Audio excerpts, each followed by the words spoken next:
14 जून को उद्धव ठाकरे ने मातोश्री में सांसदों की बैठक बुलाई। 9 में से सिर्फ 4 सांसद पहुंचे।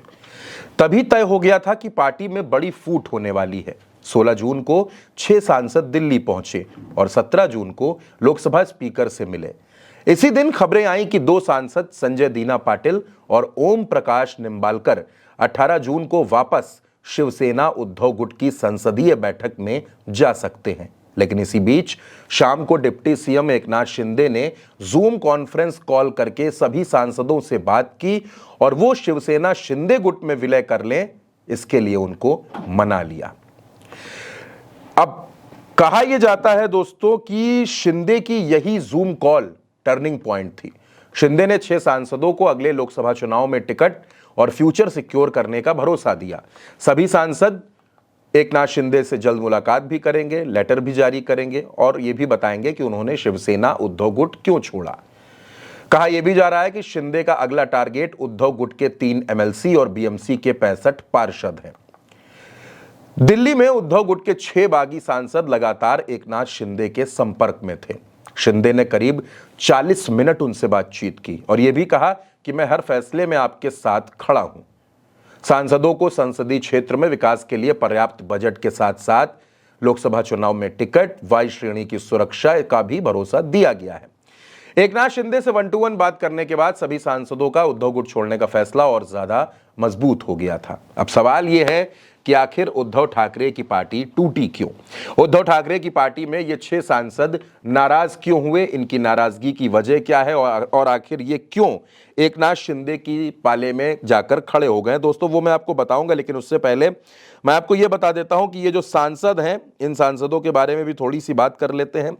6 सांसदों का नाम सामने आ रहा है और 7वें सांसद के नाम पर चर्चा भी चल रही है कि शायद 7वां सांसद भी उद्धव गुट का साथ छोड़ सकता है। इस बीच उद्धव ठाकरे ने यह कहा है कि मैं अपना अध्यक्ष का पद छोड़ने के लिए तैयार हूं, यानी शिवसेना उद्धव में बगावत बढ़ चुकी है। और अब आते हैं उन 2 किरदारों पर जिनके बारे में इन सांसदों ने तमाम आरोप लगाए हैं। पहला किरदार है संजय राउत। शिवसेना के सांसद हैं, शिवसेना उद्धव गुट के नेता हैं। अक्सर आप इनको बयान देते हुए देखते हैं। बागी सांसदों का यह कहना है कि संजय राउत की भाषा कैसी है, यह आपने प्रेस कॉन्फ्रेंस में देख ली होगी। जो व्यक्ति सार्वजनिक मंच पर मीडिया के सामने इस तरीके की भाषा का इस्तेमाल कर सकता है, वो पार्टी की बैठकों में क्या कुछ करता होगा, क्या फैसले लेता होगा और किस तरह से बात करता होगा, उसका अंदाजा लगाया जा सकता है। संजय राउत ही पार्टी में फैसले लेते हैं। उद्धव ठाकरे संजय राउत की किसी बात को काटते नहीं हैं। दूसरा नाम जिसकी बहुत ज्यादा चर्चा हो रही है वो रश्मि ठाकरे का है। रश्मि ठाकरे यानी उद्धव ठाकरे की पत्नी।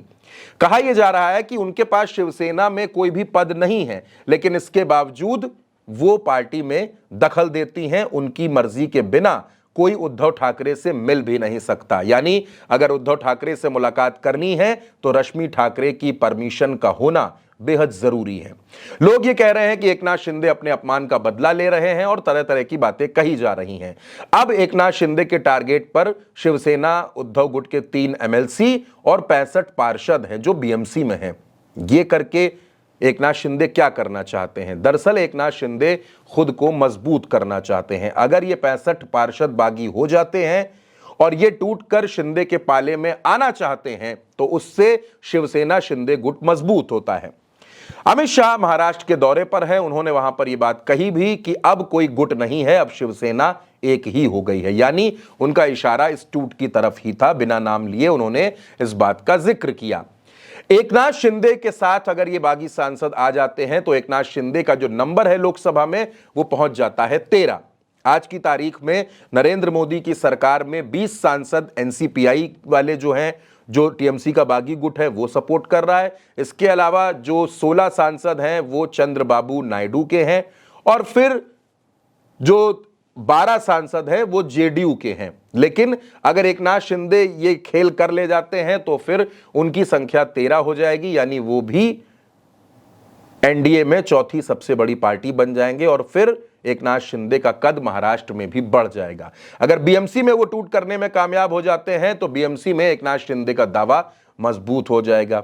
अभी वहां महायुति के पास बहुमत तो है, लेकिन वहां भारतीय जनता पार्टी की सीटें एकनाथ शिंदे की सीटों से ज्यादा हैं। एकनाथ शिंदे इसी को बैलेंस करने में लगे हुए हैं और लगातार उनका पूरा फोकस अपनी पार्टी को मजबूत करने में लगा हुआ है। उसके लिए वो मुंबई से दिल्ली तक अक्सर दौड़ लगाते रहते हैं। अब सवाल यह है कि उद्धव ठाकरे की पार्टी का क्या होगा?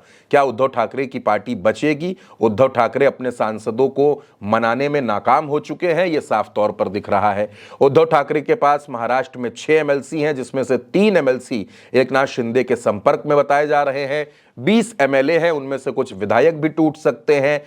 लोकसभा में जो उद्धव ठाकरे की ताकत है, उनके पास 9 सांसद हैं। अगर उसमें से 6 सांसद टूट जाते हैं तो उद्धव ठाकरे और ज्यादा कमजोर होते हैं। यानी उद्धव ठाकरे और उनकी पार्टी चारों तरफ से घिर चुकी है। यही वजह है कि उद्धव ठाकरे अब इस्तीफे की पेशकश कर रहे हैं। अब इसका नतीजा कहां तक पहुंचता है, पार्टी में क्या होता है और महाराष्ट्र की राजनीति में क्या बदलाव आता है, यह भी देखना होगा।